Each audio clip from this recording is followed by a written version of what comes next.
आनंदे कबार हरि हरि बोल। प्रणाम भक्त बंधु, आपण मान पद पंकजरे ए अधम सुरेन्द्रनाथ माझी तार अंतरर गभीरतम प्रदेश अनंत कोटि भक्तिपूक्त भूमिष्ठ प्रणाम ज्ञापन करी आरंभ करने जाऊे आज श्रीमद् भगवत गीता पाठ। तेबे भक्त बंधु आम गत अध्याय पाठ करते श्रीमद् भगवत गीता अष्टादश अध्याय मुख्य जोगर 21 नंबर श्लोक एवं शिक्षा लाभ करते। समाज भितर आम राजसिक व्यक्ति को किपरि भाव में चिन्हवा बा राजसिक आम क्या कहवा। तेबे आज आम एक भिन्न कथाटी पाठ करवा। से तीन गुण भितर शेष गुणटी हूँ तामसिक गुण। से तामसिक गुण कथा विषय भगवान वासुदेव आज अर्जुन को कहे जे समाज में जिते लोक अच्छा यही तीन गुण भितर तो समस्त विश्व ब्रह्मांड बंधा यार ऊर्धरे कहीं नहांती। ये तीन गुण भितर समस्ते बंधा ही अच्छा। तेबे सात्विक जानिले राजसिक जानिले आज आम जानिबा समाज में तामसिक केउ माने क्या आम तामसिक गुणर कहवा। तेबे आउ डेरी नक आसतु मोर प्राणर भक्त बंधु मैंने समस्त एकत्रित हो जोड़ हस्ते भक्तिभूत चित्तर भगवान वासुदेव पद पंकज अनंत कोटि भक्तिभूत प्रणाम नैवेद्य अर्पण करी आरंभ करवा आज पवित्र श्रीमद् भगवत गीता पाठ। ओम नमः भगवते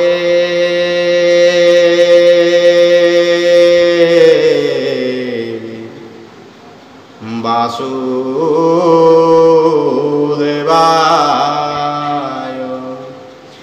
बोल आनंदे कवार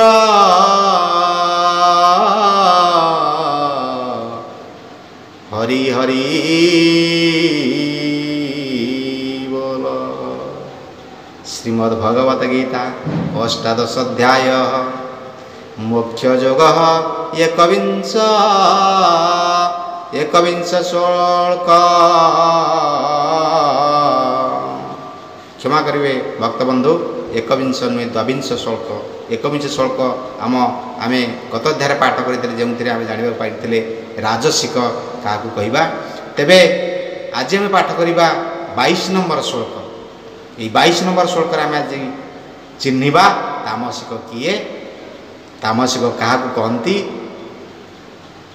समाज रे लोकमान भितर क्यों गुण आम देखिले, क्यों भावना देखिले, किमिति व्यवहार देखिले आम तामसिक जन बोली कहीपरिबा बा तामसिक गुणर श्रेणीभुक्त करिपरिबा।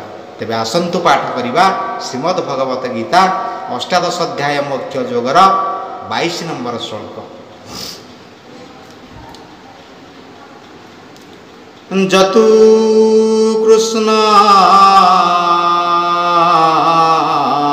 वदे कस्मिन् जतु कृष्ण वदे कस्मिन् कार्ये सक्तं हेतुकम् अतो त्वार्थ बदल्पं च तताम समुदाहृतम्। जे लोक कौनसी द्रव्य को देखी तत्वज्ञान छाड़ी आत्मा परमात्मा ये सब को असत्य बोली मने करे से तामस। से परमानंद को केबे भी पाई पारे नहीं। परमानंद दुईटी अर्थ रे आपण बुझी पारिबे। गोटिए परमानंद किए ना से भगवान वासुदेव परमानंद। आउ परमानंद कौन? परमानंद को पाई पारे ना। भगवान कहते से लोकटी परमानंद को पाई पारे ना। किए ना जतु कृष्ण बदकेस्मिन् कार्ये सक्तं हेतुकम् अत त्वर्थ बदल्पं च तताम समुदाहृतम्। जे लोक कौनसी द्रव्य को देखी तत्व ज्ञान छाड़ी आत्मा परमात्मा ये सब को असत्य बोली मने करे से तामस। से परमानंद को पाई पारे नाही।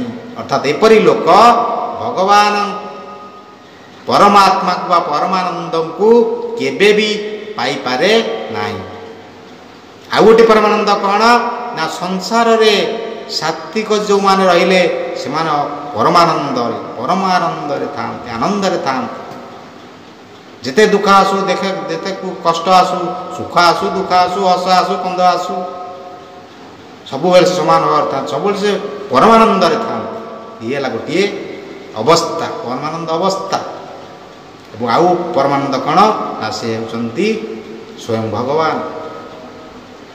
ତେଣୁ ଏ ଯେଉଁ ତାମସିକ ଲୋକଟି କେବେ ପରମାନନ୍ଦକୁ ପ୍ରାପ୍ତି କରିପାରେ ନାହିଁ।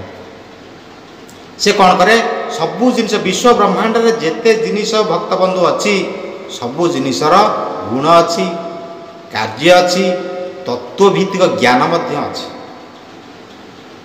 ବିଜ୍ଞାନ ମଧ୍ୟ ଏହାକୁ ଗ୍ରହଣ କରିଛି। ତେଣୁ ଗୋଟେ ପଟେ ବିଜ୍ଞାନ, ଆଉ ଗୋଟେ ପଟେ ପୁରାଣ, ଅନେକ ତର୍ଜମା କରି ଦେଖାଯାଇଛି। ତାପରେ ପୁରାଣ ଯେଉଁ ସିଦ୍ଧାନ୍ତ ଦେଇଛି, ବିଜ୍ଞାନ ଅଣ୍ଡାଳି ଅଣ୍ଡାଳି ଖୋଜି ଖୋଜି ତନ୍ନ ତନ୍ନ ପରୀକ୍ଷା କରି ସେଇଠି ପୁଣି ଯାଇ ପହଞ୍ଚିଛି। ତେଣୁ ଭଗବାନ ସତ୍ୟ ନିରାକାର ଜ୍ୟୋତି ସ୍ୱରୂପ, ତାଙ୍କୁ ଆପଣ ସାକାର ରୂପରେ ପାଇପାରନ୍ତି, ତାଙ୍କୁ ଆପଣ ନିରାକାର ରୂପରେ ପାଇପାରନ୍ତି। ଆପଣ ଯେମିତି ଖୋଜିବେ ସେ ଆପଣଙ୍କୁ ସେମିତି ସେପରି ଭାବରେ ଦର୍ଶନ ଦେବେ। ତେଣୁ ଆପଣ ହୃଦୟରେ ଯେପରି ଭାବରେ ତାଙ୍କୁ ଡାକିବେ, ଭଗବାନ ସେପରି ଭାବରେ ଆପଣଙ୍କୁ ଦେଖାଦେବେ।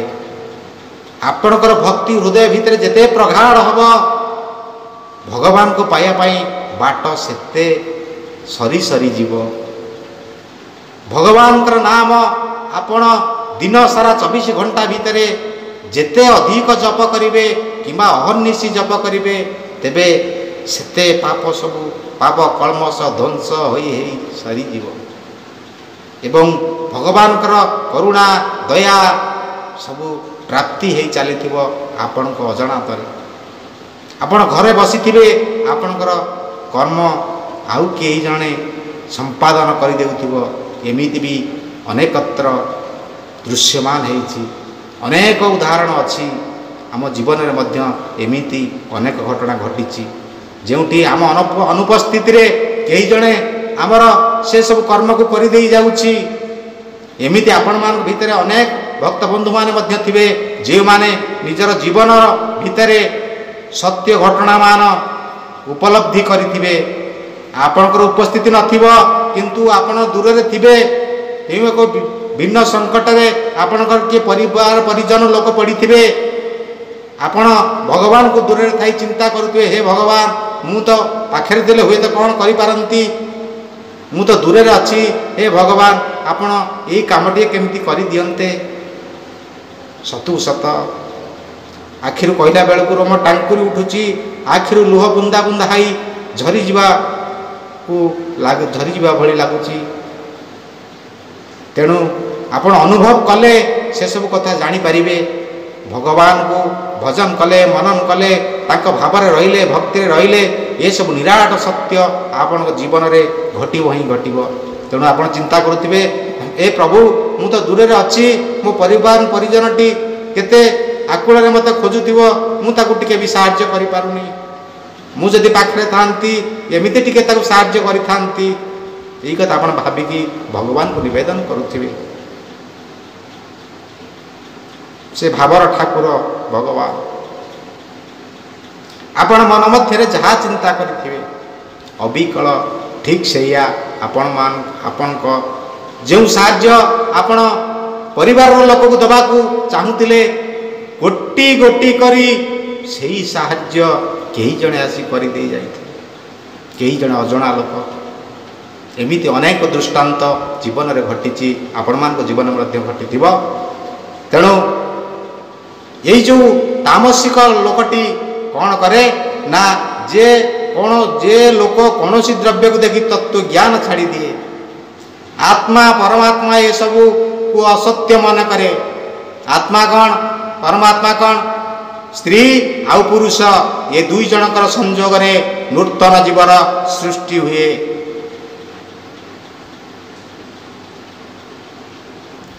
ସ୍ତ୍ରୀର ରଜ, ପୁରୁଷର ବୀର୍ଯ୍ୟ, ଏ ଦୁଇଟି ମିଶିଲେ नूतन संसार सृष्टि हुए स्त्री ए पुरुषर संजोग नूतन जीवर सृष्टि काम केवल संसार रे कर्ता आउ केही नाही आउ केही नाही आउ केही नाही एई माने संसार रे भावंत तेणु एमाने एमिति कही संसार को नष्ट करिथांती तेणु भगवान कहले ये तामसिक लोक मान तुम्हें समाज में किपरि भाव चिन्ह ना जे लोक कौन द्रव्य को देखी तत्व ज्ञान छाड़ी दिए आत्मा और परमात्मा ये सब को असत्य बोली मन करे ये सब मन गढ़ा कल्पना जल्पना पुराणर कथा पुराणा कथा पुराण को भावे से कल्पना मानस पटरे खेली बुलुवा किसी घटना बड़ी लेखक मैंने लिखिदे पौराणिककार मान लिखिदे यार सत्यता को से उपलब्धि करेनी या विश्वास करेनी या कल्पनार आख्या दिए कल्पनार नाम दिए तेणु आत्मा माने नाही परमात्मा किए किछि नाहंती भगवान ईश्वर कहीं कहीं किछि नाहंती काम केवल संसार रे करता स्त्री पुरुष संजोग रे जीवर सृष्टि एमिति कही संसार भितर उग्र कर्म करी समस्त जन को हरियाणार व्रत करते भगवान कहले एमाने संसार भितर रही मु इमान का देह मध्य रही अनेक कष्ट पाई था तेणु भगवान कहले क्यों माने ना से तामसिक माने जे लोग कौन द्रव्य देखी तत्व ज्ञान छाड़ी दियंती आत्मा परमात्मा सब असत्य बोली मन करती से होचंती तामस